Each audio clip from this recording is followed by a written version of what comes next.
Okay guys, so kung magdamag ka-chat si crush, magdamag nakatutok sa gadget, sa cellphone, sa laptop, or sa TV, minsan nakakaramdam tayo, di ba, ng sakit ng ulo, tapos parang natutuyo yung mata, o kaya naman parang nagluluha yung mata. So, tuturuan ko po kayo ng technique para mabawasan po yung mga ganyang sintomas, lalo na kung tutok na tutok tayo sa ating mga gadgets. Ituro mo rin to sa kanya para makita niya yung halaga mo.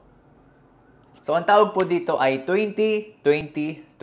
So, ang gagawin nyo lang po, every 20 minutes na nakababad yung mata nyo sa gadgets, titingin lang po kayo ng 20 feet away na object. And titingnan nyo po yung object na yun for 20 seconds. Yung mga muscles po kasi natin sa mata, lalo na pagtutok ng ganyan sa mga gadgets, pwede po yan mangalay eh. Diba? Kunyari sa gym, talagang tuloy-tuloy tayo nag-exercise, walang pahinga, di ba nangangalay din yung mga muscles natin. So, ganun din po yung mga muscles sa mata. So, gawin nyo every 20 minutes, mag-break time kayo, tumingin kayo sa object, any object yan, basta 20 feet away, and tingnan nyo po yun for at least 20 seconds. So, kaya siya 20-20-20. So, para maiwasan po yung mga sintomas ng headache, yung iba naman parang pikit ng pikit yung mata, mas maganda po kung gagawin nyo ito regularly. Pero kung may mga ganyan po kayong sintomas no, na hindi talaga nawawala and talaga nagwo-worsen through time, mas maganda po kung ipapacheck pa rin sa doktor.